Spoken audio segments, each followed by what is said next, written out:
ಮಾಜಿ ರಾಜ್ಯಾಧ್ಯಕ್ಷ ಅಣ್ಣಾಮಲೈ ಬಿಜೆಪಿಗೆ ಗುಡ್ ಬೈ ಹೇಳಿ ಹೊಸ ಪಕ್ಷ ಸ್ಥಾಪಿಸ್ತಾರಂತೆ. ಬಿಜೆಪಿಯವರು ರಾಜ್ಯಸಭೆಗೆ ಬನ್ನಿ ಅಂತ ಕರೆದರಂತೆ, ಅವ್ರು ನಾನು ಬರಲ್ಲ ಅಂತ ಆಫರ್ ತಿರಸ್ಕರಿಸಿದಾರಂತೆ. ಬಹುಜನರ ಪ್ರಕಾರ ಅಣ್ಣಾಮಲೈ ತೀರ್ಮಾನ ಮಾಡಿದ್ದಾರೆ ಬಿಜೆಪಿಯನ್ನು ಬಿಡುವುದಕ್ಕೆ. ಕಾರಣ ಬಿಜೆಪಿಯಲ್ಲಿ ಯಾವ ಭವಿಷ್ಯವೂ ಇಲ್ಲ ಅಂತ ಅವರು ನಿರ್ಧಾರಕ್ಕೆ ಬಂದಿದ್ದಾರಂತೆ. ಮಕ್ಕಳ ಶಕ್ತಿ ಯಕ್ಕಂ ಜನಶಕ್ತಿ ಚಳವಳಿ ಹೆಸರಿನಲ್ಲಿ ಅವರೊಂದು ಹೊಸ ಪಕ್ಷವನ್ನು ಕಟ್ಟಿ ಯುವಕರನ್ನು ತರಬೇತಿ ಕೊಟ್ಟು ಅದರಲ್ಲಿ ತರಬೇತಿ ಮಾಡಿ ಅವ್ರನ್ನ ವಿಜಯ್ಗೆ ಪ್ಯಾರಲಲ್ಲಿ ಕಟ್ಟಬೇಕು ಅದನ್ನು ಶಕ್ತಿಯನ್ನು ಅಂತ ಅವ್ರು ಅಂದ್ಕೊಂಡಿದ್ದಾರಂತೆ. ಕಾರಣ ವಿಜಯ್ಗೆ ಪ್ರತಿರೋಧವನ್ನು ತೋರಿಸುವ ಶಕ್ತಿಯನ್ನು ಯಾರೂ ಉಳಿಸ್ಕೊಂಡಿಲ್ಲ ಈಗ ತಮಿಳುನಾಡಲ್ಲಿ ಅಂತ ಅವರ ನಂಬಿಕೆ ಇರಬಹುದು. ಅದು ಅವರಿಷ್ಟ, ಅವ್ರು ಏನು ಬೇಕಾದ್ರೂ ಮಾಡ್ಬೋದು. ಒಂದು ಹಂತದಲ್ಲಿ ಲಾಸ್ಟ್ ಎಲೆಕ್ಷನಲ್ಲಿ ಅವರು ಎಲೆಕ್ಷನ್ ಕಂಟೆಸ್ಟ್ ಮಾಡಲಿಲ್ಲ, ಅವ್ರನ್ನ ಪಕ್ಕಕ್ಕಿಟ್ಟರು. ADMK ಜೊತೆ ಅವರು ಒಪ್ಪಂದ ಮಾಡ್ಕೊಂಡಿದ್ದು ಬಿ ಜೆ ಪಿ ಅವ್ರಿಗೆ ಅದು ಇಷ್ಟ ಇರಲಿಲ್ಲ ಅಣ್ಣಾಮಲೈಗೆ. ಹಾಗಾಗಿ ಅವ್ರು ಹೆಚ್ಚು ಕಡಿಮೆ ಸುಮ್ಮನೆ ಒಂದು 4 ಕಡೆ ಪ್ರಚಾರ ಮಾಡಿದ್ರು ಅನ್ನೋದು ಬಿಟ್ಬಿಟ್ರೆ ಭಾಳ ಕಡೆ ಅವರು ದೂರನೇ ಉಳ್ಕೊಂಡಿದ್ರು. ಈಗ ಮುಂದೆ ಏನು ಮಾಡ್ತಾರೆ ಗೊತ್ತಿಲ್ಲ. ಸಕ್ಸಸ್ ಆಗುತ್ತಾ? We have no idea. Failure ಆಗುತ್ತಾ? ನಮಗೇನು ಗೊತ್ತಿಲ್ಲ. ಅಲ್ಲ ಸರ್, BJP ಅವರು ದೇಶದಲ್ಲಿ ಬೇರೆ ಬೇರೆ ನಾವು ಹೊಸ ಪ್ರಯೋಗ ಮಾಡ್ತೀವಿ ಅಂತಾರೆ, ಬಟ್ ತಮಿಳ್ನಾಡಲ್ಲೆಲ್ಲ ಉಲ್ಟಾ ಪ್ರಯೋಗ. ತಮಿಳ್ನಾಡು ನನ್ನ ಪ್ರಕಾರ ಇಟ್ಸ್ ಎ ಮಿಸ್ಟೇಕ್. ಏನೇ ಆಗಲಿ BJPಯಲ್ಲಿ ಅಧಿಕಾರಕ್ಕೆ ಬರ್ತಿರಲಿಲ್ಲ ಇಲ್ಲಿ ತಮಿಳ್ನಾಡು. ತಮಿಳ್ನಾಡಿಗೆ ಬೇಕಾಗಿರೋದು ಏನು ಇವಾಗ? ನನ್ನ ಪ್ರಕಾರ ತಮಿಳುನಾಡಿಗೆ ಪಶ್ಚಿಮ ಬಂಗಾಳದ ರೀತಿ ಬೇಕಾಗಿದ್ದಿದ್ದು ಒಂದು ಹೊಸ ಸೈದ್ಧಾಂತಿಕ ರಾಜಕಾರಣ. ಆ ಹೊಸ ಸೈದ್ಧಾಂತಿಕ ರಾಜಕಾರಣವನ್ನು ಯಾವ ರೂಪದಲ್ಲಿ ಮಾಡಬೇಕಾಗಿತ್ತು? ಹಿಂದುತ್ವದ ಆಧಾರ ಅಷ್ಟೇ, ಇನ್ನೇನು ಇಲ್ಲ ಅಲ್ಲಿ ಜಾಗ. ADMK DMKಗಳು ಎರಡೂ ದ್ರಾವಿಡ ಪಕ್ಷಗಳು ಮತ್ತು ಅದರ ಹೆಸರಿನಲ್ಲಿ ಅವು ಗೂಟ ಹೊಡೆಯತ್ವೆ.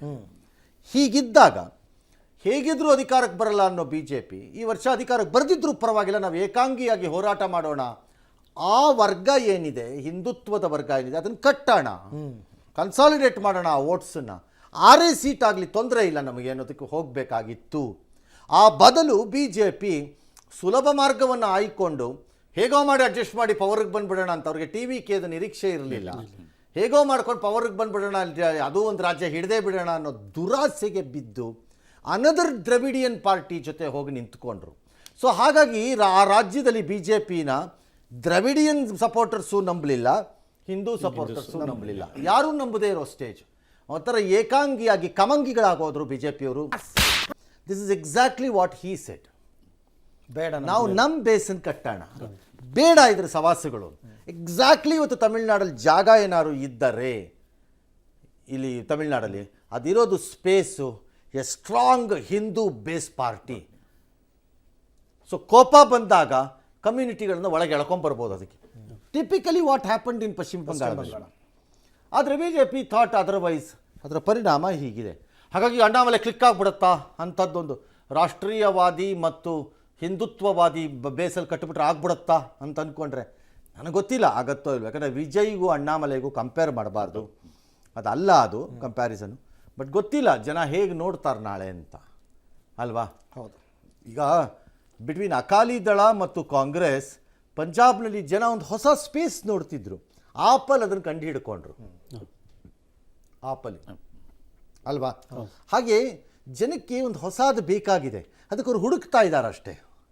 ಆ ಹುಡುಕಾಟಕ್ಕೆ ನೀವು ವೇದಿಕೆ ಆಗಬೇಕಷ್ಟೆ. ಮೇ ಬಿ ಕರ್ನಾಟಕದಲ್ಲಿ ಒಂದಿನ ಅದೇ ಪರಿಸ್ಥಿತಿ ಬರಬಹುದು.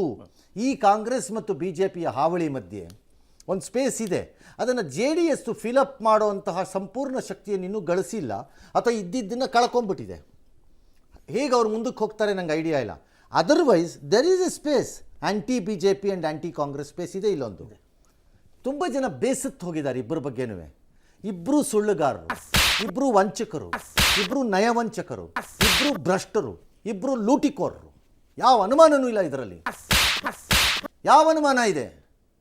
ಆರ್ಡಿನರಿ ಜನನ ಫುಟ್ಪಾತಲ್ಲಿ ಹೋಗಿ ಕೇಳಿ, ಇಬ್ಬರು ಲೂಟಿಕೋರ್ರ ಅಲ್ವಾ ಅಂತ ಹೇಳ್ತಾರೆ, ಇಬ್ಬರು ಭ್ರಷ್ಟ್ರ ಅಲ್ವಾ ಹೇಳ್ತಾರೆ. ಕೇಳಿ ಆರ್ಡಿನರಿ ಜನನ. ಅನಿವಾರ್ಯವಾಗಿ ಜಾಗ ಇಲ್ಲ ಅನ್ನೋ ಕಾರಣಕ್ಕೆ ಪ್ರಜಾಪ್ರಭುತ್ವದ ಉತ್ಸವದಲ್ಲಿ ಭಾಗಿಯಾಗಬೇಕು ಅನ್ನೋ ಕಾರಣಕ್ಕೆ ಬಂದು ಮತವನ್ನು ಹಾಕ್ತಿದ್ದಾರೆ. ಯಾವನೋ ಒಬ್ಬ ಹಾಳಾಗಿ ಹೋಗಲಿ ಅಂತ, ನಾನು ಮತ ಚಲಾವಣೆ ಮಾಡದೇ ಇರೋದು ಬೇಡ ಅನ್ನೋ ಕಾರಣಕ್ಕೆ. ಅದರಲ್ಲಿ ಬೆಟರ್ ಕ್ಯಾಂಡಿಡೇಟ್ ಇದ್ದರೆ ಒಬ್ಬನು ಹುಡುಕೊಂಡು ಹಾಕ್ಕೋತಿದ್ದಾರೆ ಅಷ್ಟೇ ಅವರುಗಳು. Otherwise the national parties have become most ಆರೋಗೆಂಟ್, corrupt, childish, foolish, corrupt. Simple. ಜನರ ಭಾವನೆಗಳಿಗೆ ಪ್ರತಿಸ್ಪಂದನೆ ಮಾಡದೇ ಇರುವಂತಹ ಸರ್ಕಾರಗಳು ಇದ್ದಷ್ಟು ಸತ್ತರಷ್ಟು ಆ ಸರ್ಕಾರಗಳು. ಎಸ್ ಉಗಿರು ಮೊಕ್ಕೆ ಸತ್ಯ ಅಂದ್ರೆ ಎಲ್ರಿಗೂ ಬೇಜಾರು, ಕಣ್ಣಲ್ಲಿ ನೀರು.